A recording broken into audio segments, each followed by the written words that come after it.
Aliás, vamos brincar de fazer uma aqui.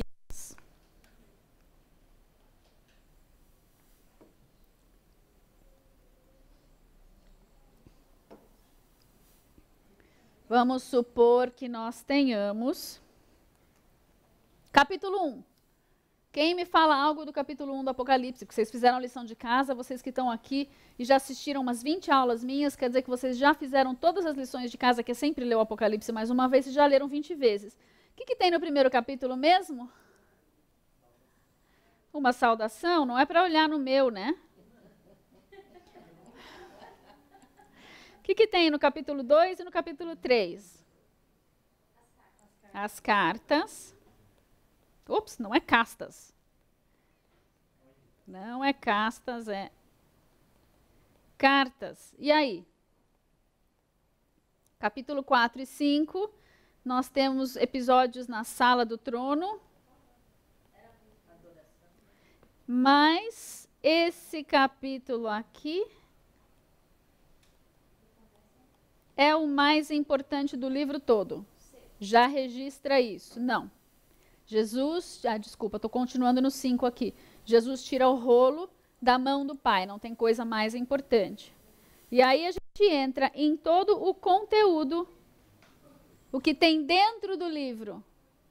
É o que está no capítulo 6, no capítulo 7, 8, 9, até o fim quase, está tudo dentro do livro.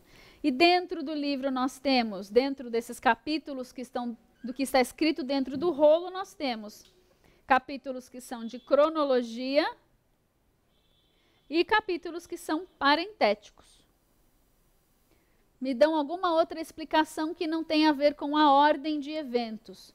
O que é cronologia? Selos, trombetas e bacias. E o que são os parentéticos? Capítulo 7, 144 mil.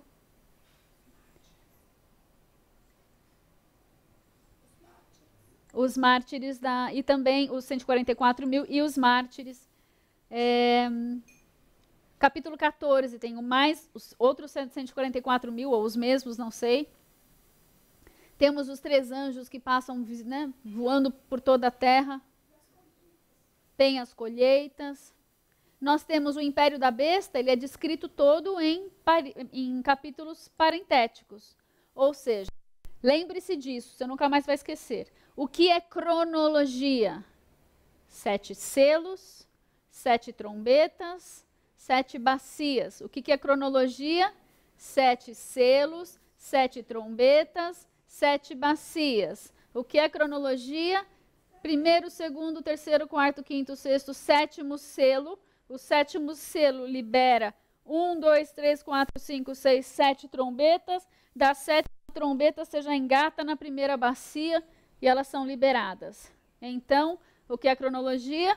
7 selos, 7 trombetas e 7 bacias na fúria.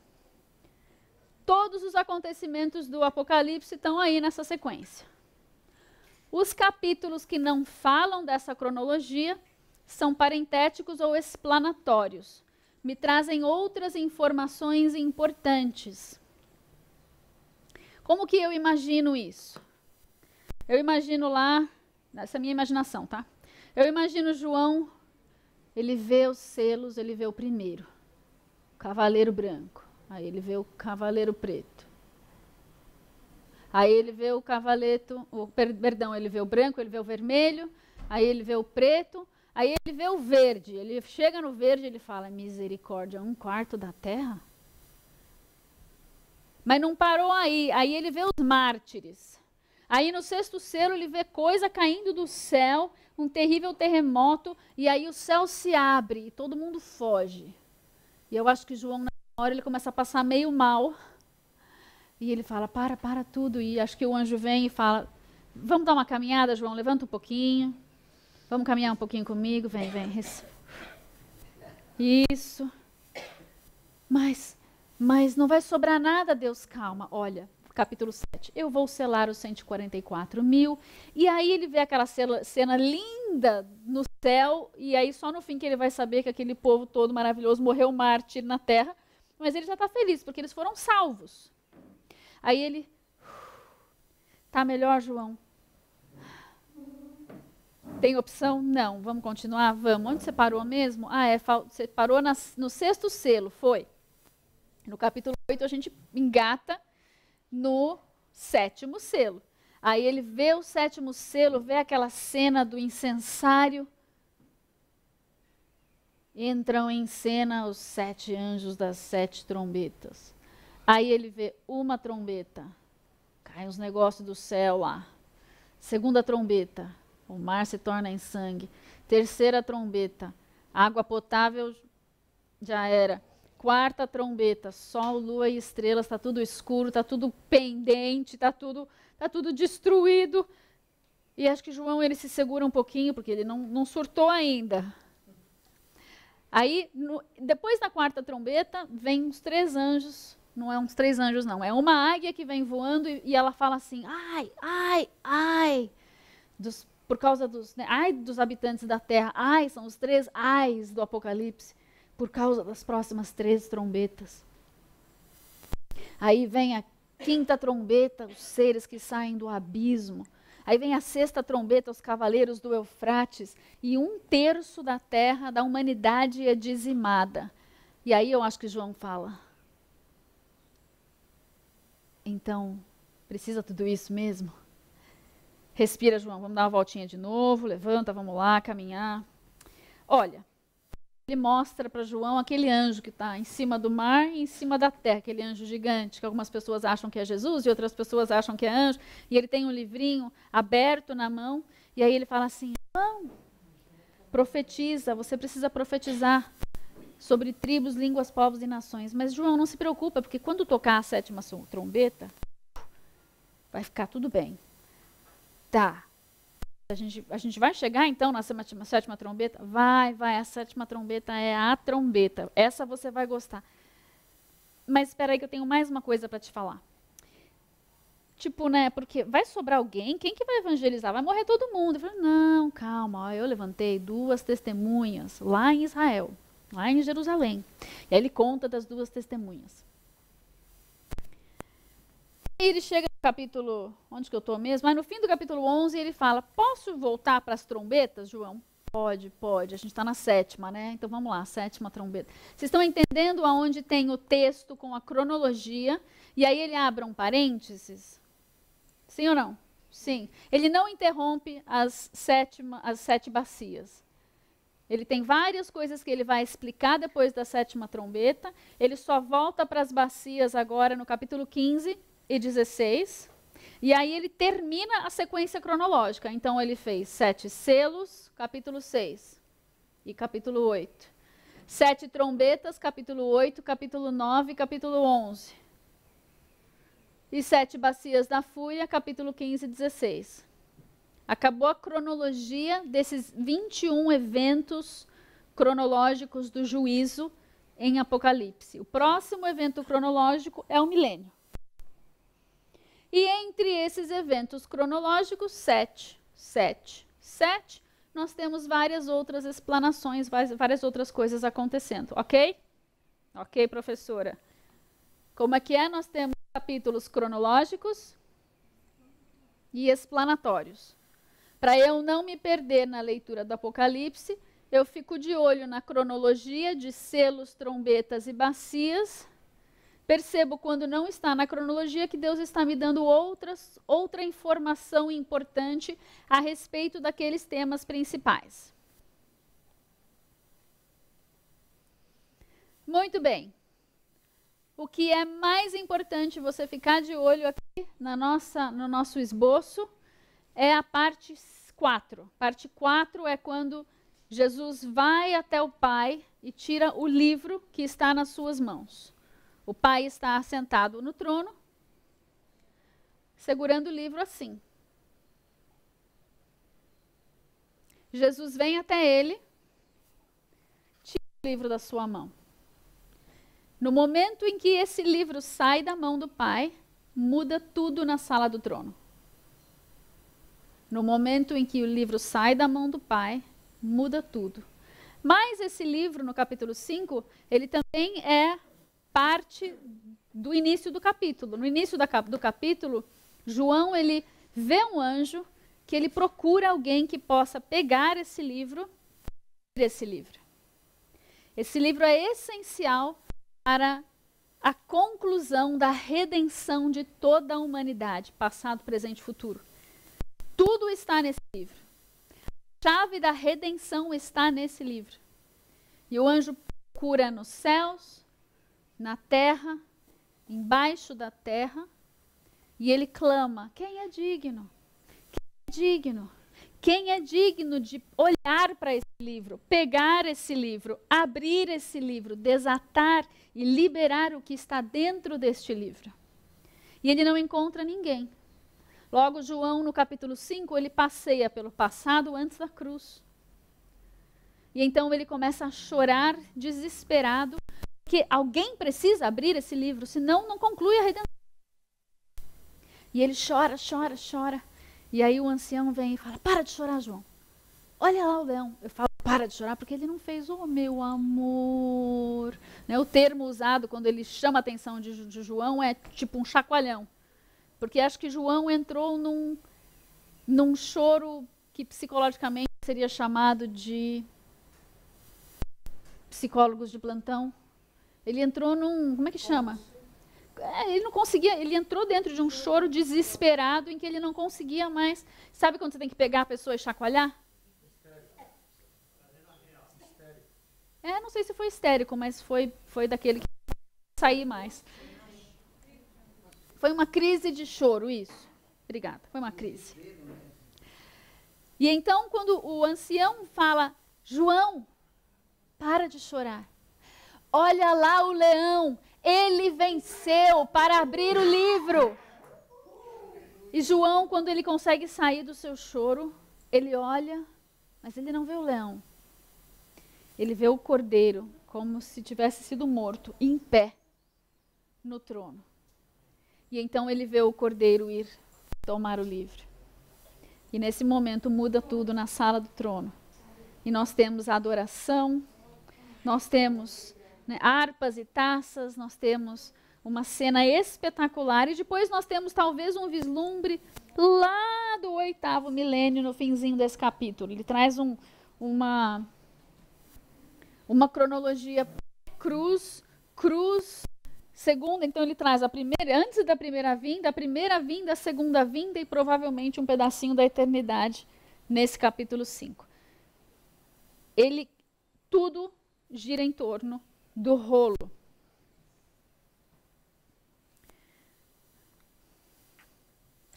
As outras partes nós podemos dividir de duas maneiras, nós podemos visualizar, ok? Você está enxergando aí, está pequenininho, né? Mas nós podemos, e você pode rabiscar aí se necessário, por favor. Nós temos o livro e o rolo, que é a parte mais importante. Tudo que acontece dentro do Apocalipse tem a ver com esse livro e com esse rolo. Nós temos o que vem antes do livro e do rolo, a introdução, as cartas às igrejas e uma cena de adoração no capítulo 4. E nós temos o conteúdo do livro. Não basta ser um livro selado, escrito por dentro e por fora.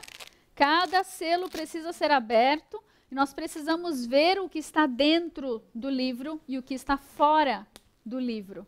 São eventos que vão ser desatados sobre a terra. Tudo tem a ver com o livro. E temos no finzinho aqui, a partir do capítulo 20, o que acontece depois desse livro. Então temos capítulo 1, 2, 3, 4, antes do livro. Capítulo 5, o livro entra em cena. Capítulo 6, 7, 8, 9, 10, 19, o que está dentro do livro. Capítulo 20 em diante, o que vem depois do livro. O que vem depois, o que está dentro do milênio já. Outra maneira de nós olharmos, nós temos a revelação de João aqui no início, que está antes da semana tribulacional. Então, o livro seria a semana tribulacional. O que acontece dentro dos 7 anos da tribulação está aqui.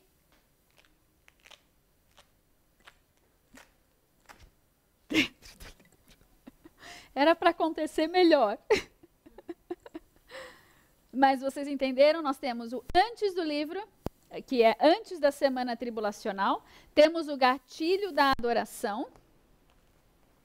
Temos o que está durante a semana tribulacional. E aqui você vê a parte 5 é simplesmente tudo que está dentro da parte 4. É tudo que está dentro do rolo do livro apresentado na parte 4. E nós temos o que vem depois da semana tribulacional. Então, nós temos 2 maneiras de olhar, mas a divisão é a mesma. Ok?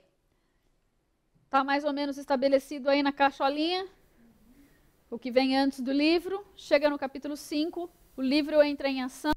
Capítulo 6 em diante, o livro é aberto. Tudo que eu preciso saber sobre a semana tribulacional está dentro desse livro, até o fim do capítulo 19. Agora você vai enxergar. Agora está grandão. A centralidade do Apocalipse é o rolo. A centralidade do Apocalipse é Jesus. Ele vai liberar o juízo por meio deste rolo. Importantíssimo esse rolo. Ele é o gatilho para o início da reta final dessa era. A reta final da era é a semana tribulacional. Ok? Ela vai inaugurar o 7º milênio.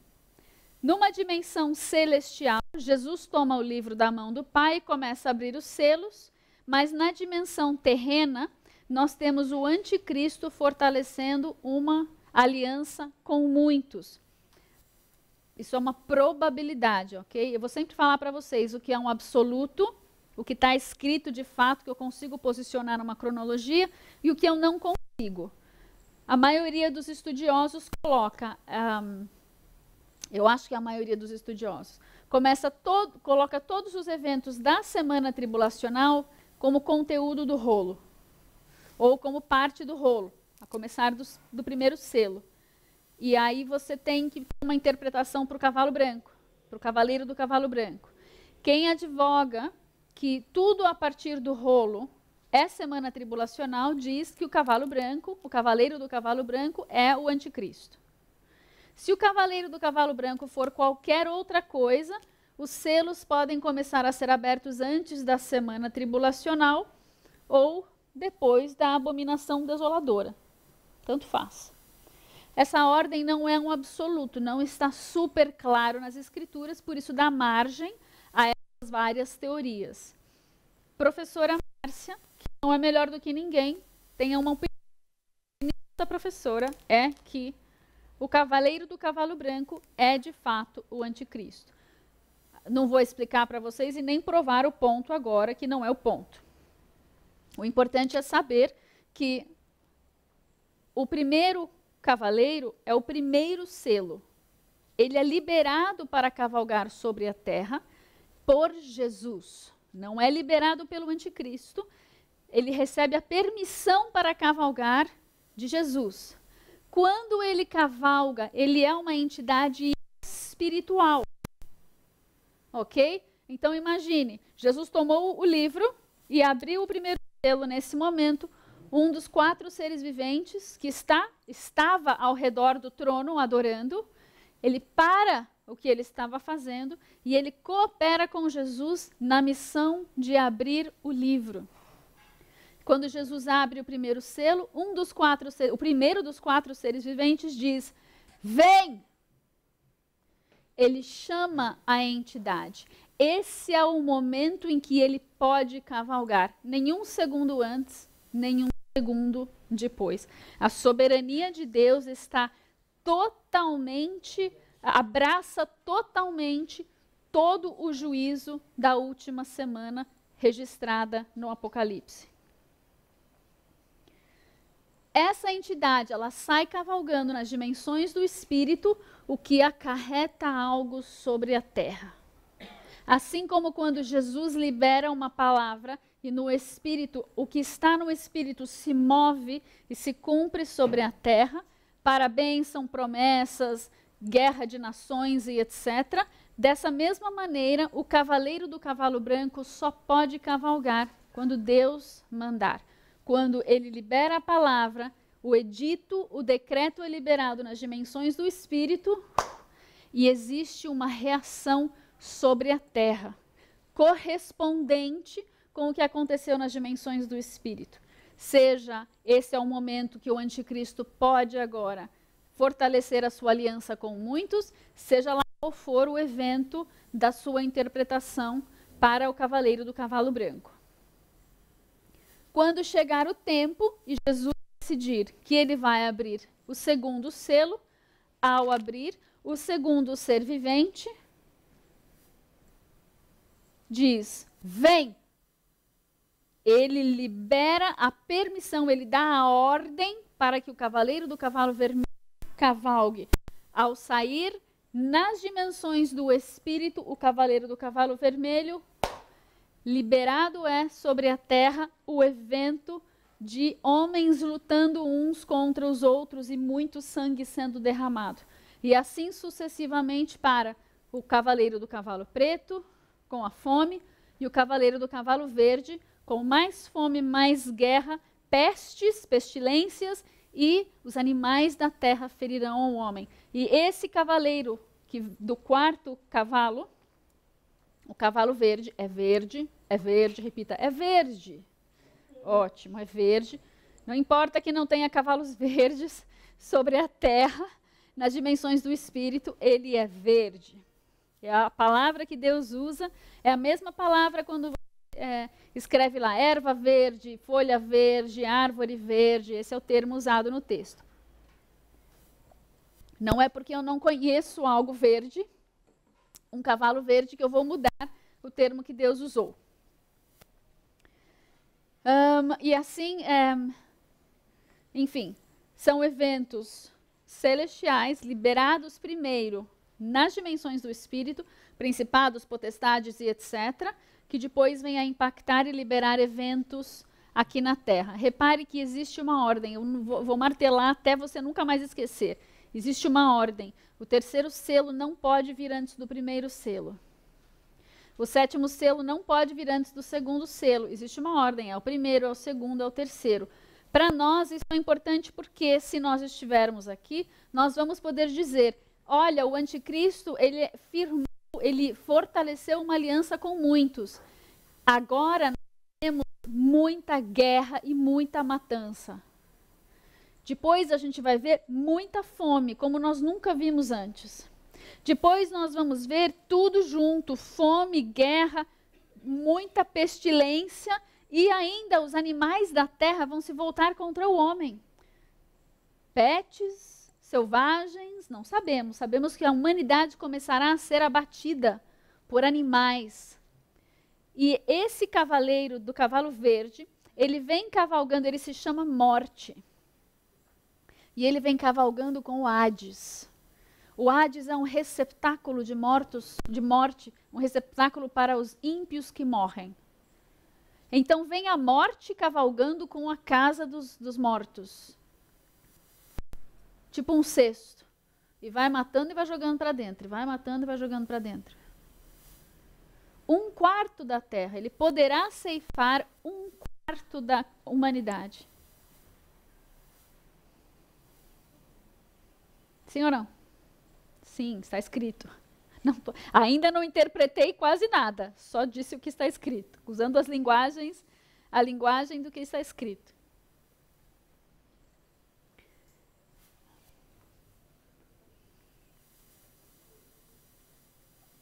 Vamos dar uma olhadinha na classificação das visões. Não sei porque eu me empolguei e entrei dentro do capítulo, por causa da ordem, né?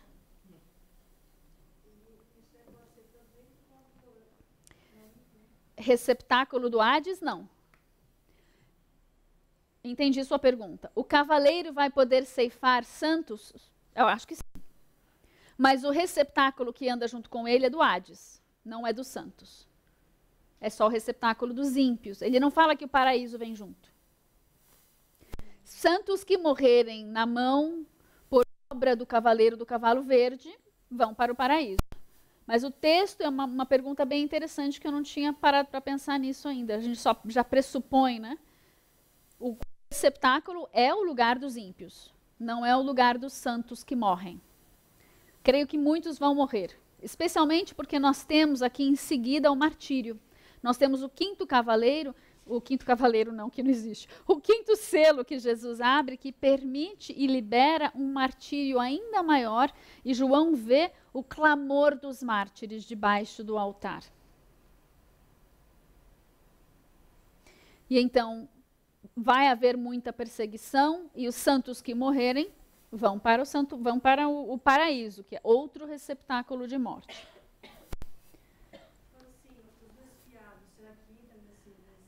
Os desviados, para onde eles vão? Espera só um pouquinho.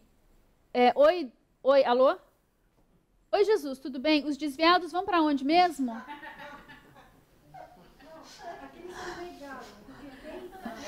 Quem negar a Cristo, eu vou falar sinceramente para você, eu não creio numa vez salvo, sempre salvo, e eu creio que se você pecar, se você aceitar Jesus hoje e você viver a sua vida como você vivia antes de aceitar a Jesus, você não aceitou a Jesus, primeiro.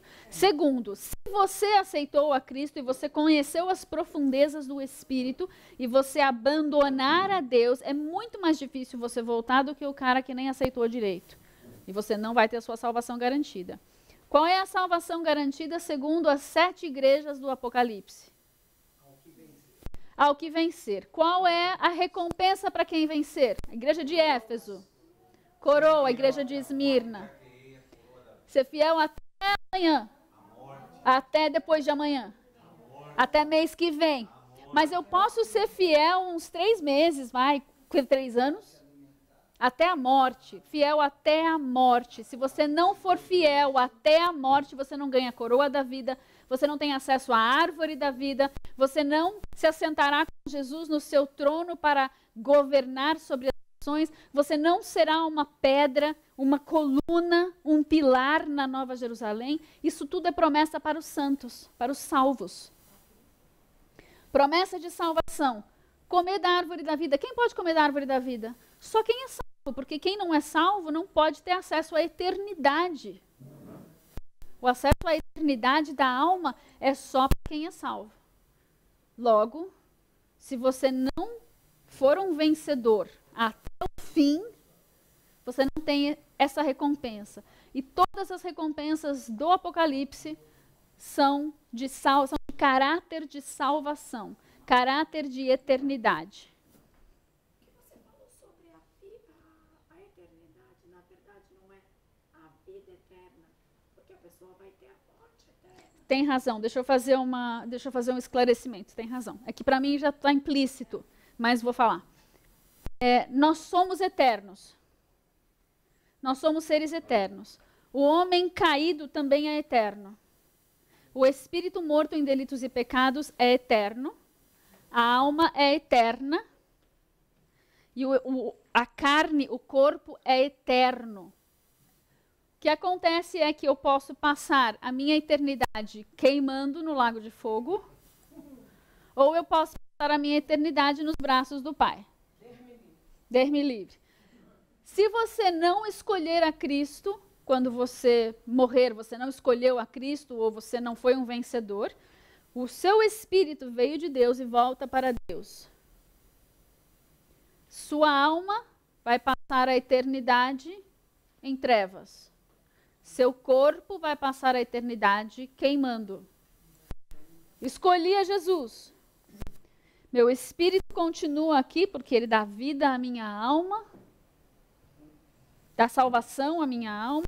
Eu vou viver para sempre com Deus. E o meu corpo ressuscitará ou será transformado, também é eterno, estará eternamente com Deus. Ok? Nós somos eternos. Deixando claro. Obrigada.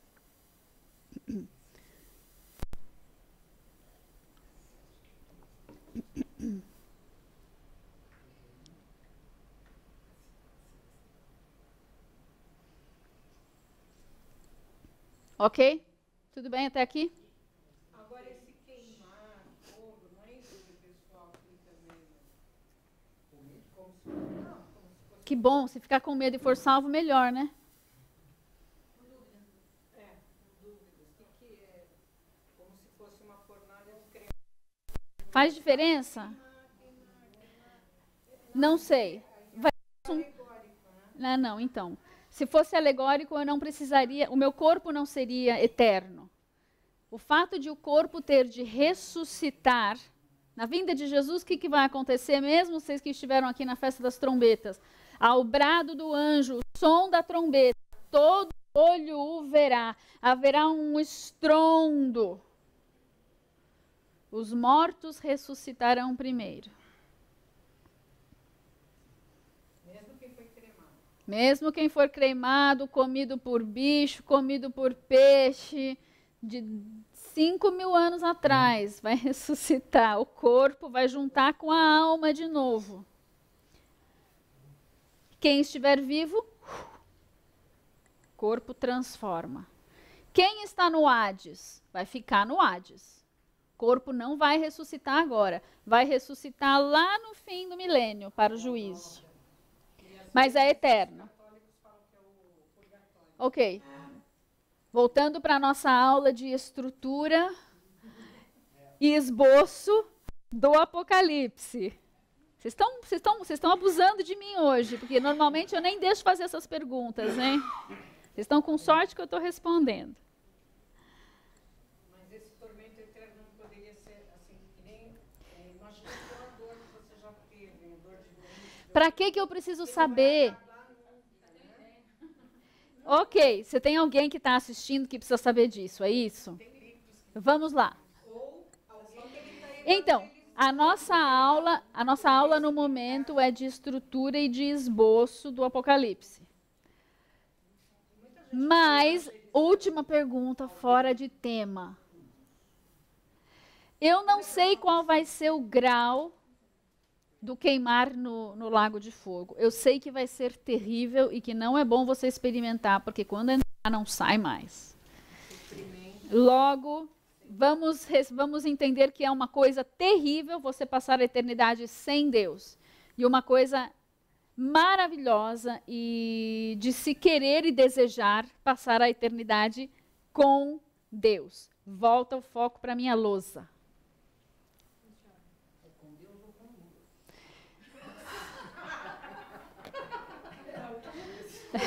Eu não vou repetir o que ele falou. Ok, vamos dar uma olhadinha na sua parte 5. Parte 5 é esse miolo grande no meio da sua página. Nós temos as porções cronológicas que vocês estão vendo aí com azulzinho. Aí não, mas aqui em azul. Vocês estão enxergando? Parte cronológica, cronológica, cronológica, cronológica. O que é? Capítulo 6. O que é cronologia? Selos. Os primeiros 6 selos. Aí você tem o 7º selo e as trombetas, as primeiras 6 trombetas. Aí você tem 7ª trombeta e aí você tem bacias da fúria. Veja que nós temos parênteses, temos alguns capítulos explanatórios enfiados aí no meio. Ok? Temos então 6 selos, 7º selo, 6 trombetas e 7ª trombeta e todas as bacias na fúria. Essa é a sequência cronológica do Apocalipse, ok?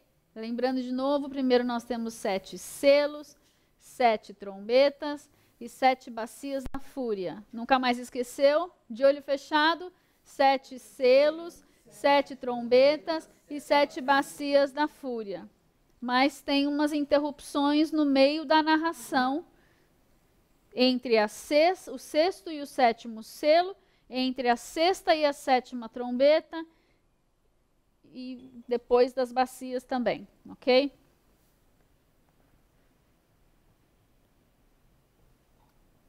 Quais são as porções explanatórias que estão aí, aqui em rosa?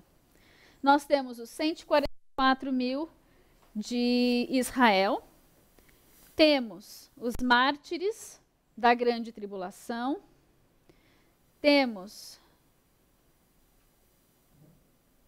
os 7 trovões, as 2 testemunhas, a mulher de Apocalipse 12, temos o sistema governamental, a trindade satânica, e temos Babilônia, temos os alertas angelicais. Olha, Deus é tão bom, Ele não quer que ninguém se perca, Ele não quer ninguém indo para esse lugar de sofrimento. E Ele envia até os anjos. Se os santos não derem conta da coisa, Deus envia os anjos para ministrarem as vidas nesse tempo, de forma escancarada. Nós temos 2 colheitas, nós temos o Armagedon. São todos temas, entre outros, são todos temas que são explanatórios, não são cronologia. Estão aí nos dando contexto, nos explicando algumas coisas em meio à cronologia dos 7 selos, 7 trombetas e 7 bacias da fúria. Vamos então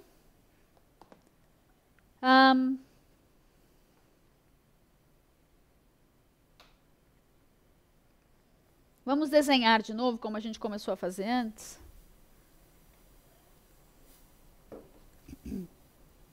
Acho que não vai dar tempo.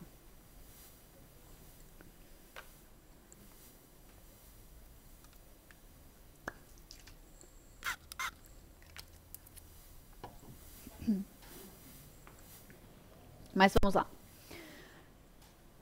Vamos lá encaixar essas porções e... Por que será que existe essa interrupção? Não existe uma resposta bíblica para o porquê da interrupção. Por que ele interrompeu ali no 6º selo? Por que ele interrompeu na 7ª trombeta? Eu, na minha imaginação, falei para vocês que João se descabelou e surtou e o anjo, né, deu um alento. Mas óbvio que não foi isso. Foi assim que o Espírito Santo resolveu escrever o livro, trazer a revelação. É que me ajuda a me lembrar de qual é a ordem do livro, sim. Mas parece que a pergunta que a gente quer fazer, se eu fosse João, por exemplo, estivesse tendo essas visões, e aí eu saísse da visão e fosse escrever, a minha pergunta seria: por que o juízo de Deus é tão severo?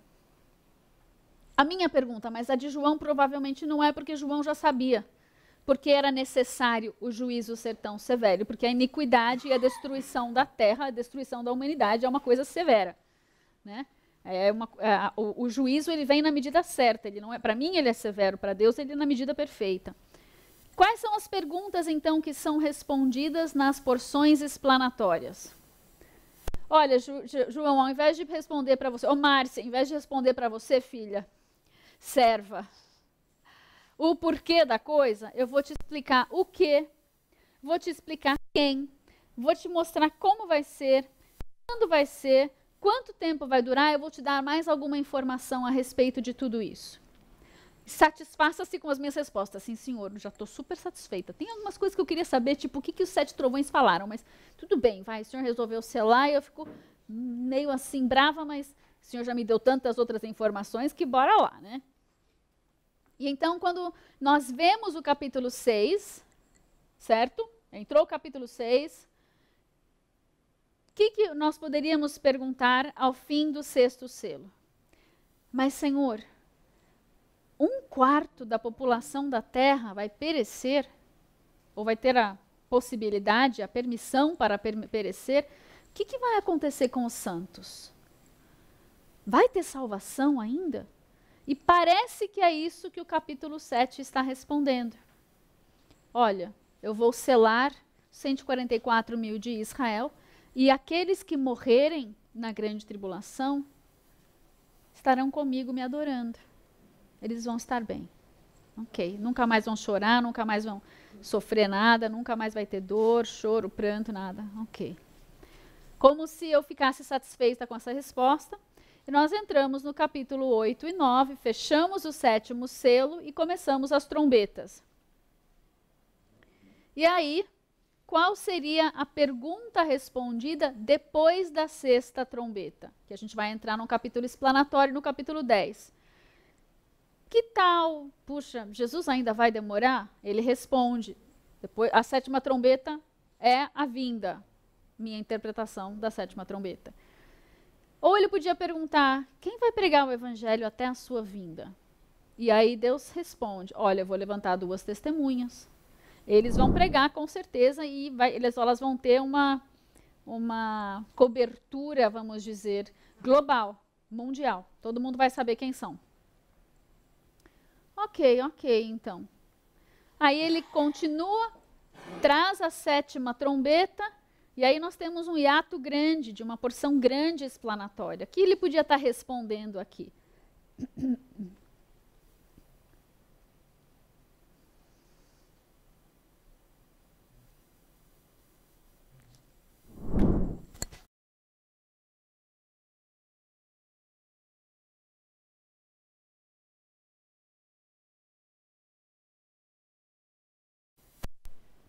A pergunta poderia ser, o que ele está respondendo? Como se formou esse cenário? Como é que a gente chegou nessa situação de selos e trombetas? Então, nessa porção explanatória, ele volta no início para a formação do império da besta. Ele fala no capítulo 12 do dragão, quem é o dragão? Ele fala da guerra celestial, ele fala da mulher fugindo para o deserto, ele fala da perseguição dos outros filhos da mulher, e aí ele entra no capítulo 13 e fala, esse é o anticristo. Ele sai dessa parte da estrutura do dragão. É uma daquelas cabeças, é um daqueles chifres. E a estrutura do império ela é um pouquinho diferente do antigo, né? Porque no capítulo 12 nós vemos uma descrição do dragão. Ele tem 7 cabeças, 10 chifres, e a coroa está onde? As coroas estão aonde? Nas cabeças. Aí quando você chega em Apocalipse 13, no império desse atual, do final dos tempos do anticristo, porque o dragão ele está operando desde sempre. Mas no império dos últimos dias, ele tem uma característica específica. Ele tem 7 cabeças, 10 chifres, nomes de blasfêmias e 10 coroas. São os chifres que são coroados. Ao mesmo tempo, ele tem os aspectos dos 4 animais de Daniel 7. Então, ele tem um pedaço do império do leopardo, um pedaço do império do urso e um pedaço do império do leão. Ele é uma junção de todos aqueles impérios manifestos em um só, com essa designação nova dos chifres coroados. E aí ele parte para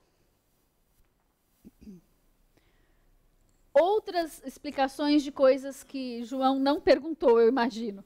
Mas ele vai entrar no capítulo 14 com 144.000, os 3 anjos que passeiam alertando a todos, as 2 colheitas, e no capítulo 15 ele entra numa cena celestial, que já faz parte da cronologia das bacias da fúria do capítulo 16. Então a gente avança mais um pouquinho. Como é que se formou o cenário de selos e trombetas? Ele traz a formação do império do anticristo. E aí nós temos o capítulo 15 e 16, com as bacias da fúria, e em seguida nós temos de novo a pergunta, mas Deus não se satisfez com o que ele já explicou no capítulo 12 e no capítulo 13. Ele vai lá no capítulo 17 e ele fala da estrutura de Babilônia, que está andando junto com a besta, junto com o dragão. E ele fala da dança das cabeças, que não são as 7 cabeças. O anticristo, na verdade, é uma 8ª cabeça, e aí a gente tem que juntar o quebra-cabeças todo. Né, o quebra-cabeças dos 4 bichos, que o 4º animal de Daniel é esse animal misturado de Apocalipse 13, numa formação diferente, mas vem do dragão, mas é uma estrutura nova para este tempo. E aí ele traz a dança das cadeiras, os reis, as nações, e na verdade o capítulo 17 não é a respeito da formação, é para a gente saber que vai ter fim. Ele apresenta a Babilônia no cenário e o título que o anjo dá para João é: esse é o juízo de Babilônia. Não se preocupe, eu vou te mostrar o que é. No começo parece que não é, mas já começo dizendo, é o juízo dela, ok. Ela é tudo isso, João se admira do tanto de sangue dos santos que ela bebe, Mas aí Deus coloca no coração dos reis o intento de destruir Babilônia. Veja só quanto detalhe tem nesse capítulo. Como é que haverá traição dentro do império do anticristo, quando ele vai assassinar Babilônia, seja lá o que for isso. Babilônia vai ser assassinada, que todos ouçam, em nome de Jesus. Vocês não viram, mas deu uma revoada estranha de seres aqui, de pássaros. O que era? Corvo? Parecia corvo, né? Uma analogia do animal lá em Daniel com o animal de hoje. Quando os pés são de barro. Eu acho que não cabe nessa aula, mas a gente vai ter uma aula disso. Quem quer muito, eu não vou fazer isso agora. O que a Amada perguntou aqui foi, dá para fazer uma analogia de todas as bestas e bichos e animais de Daniel? Essa não é a nossa aula de hoje. Nós já temos algumas aulas com os slides, onde a gente desenha tudo direitinho, os 4 animais, a estátua de Daniel 2, os 4 animais de Daniel 7, e aí a gente pega a estrutura de Apocalipse 12, de Apocalipse 13 e de Apocalipse 17, e a gente junta tudo para tentar ter uma compilação de tudo junto, para a gente ter uma visão do que será. Mas, esse é um exercício maravilhoso, façam, você que gosta de estudar isso, não ouve só o que os outros falam a respeito desses impérios. Pega o texto de Daniel 2, Daniel 7, Apocalipse 12, 13, 17, junta tudo e ainda vai faltar pedaço. Porque o resto do Antigo Testamento tem bastante coisa sobre, até Ezequiel 38 e 39, Gog e Magog, tem algumas coisas também dessa formação desses impérios. Hoje a gente está só no esboço para a gente entender a ordem do livro, tá? E novamente aqui no capítulo 17 e 18, nós vemos um pouquinho da formação do império, culminando com nossa próxima porção cronológica, ou antes de chegar na próxima porção cronológica, a gente vai garimpar aqui onde tem os eventos, onde se posicionam cronologicamente esses eventos que foram descritos, os explanatórios, os cronológicos, onde que eles batem, onde eles se encaixam.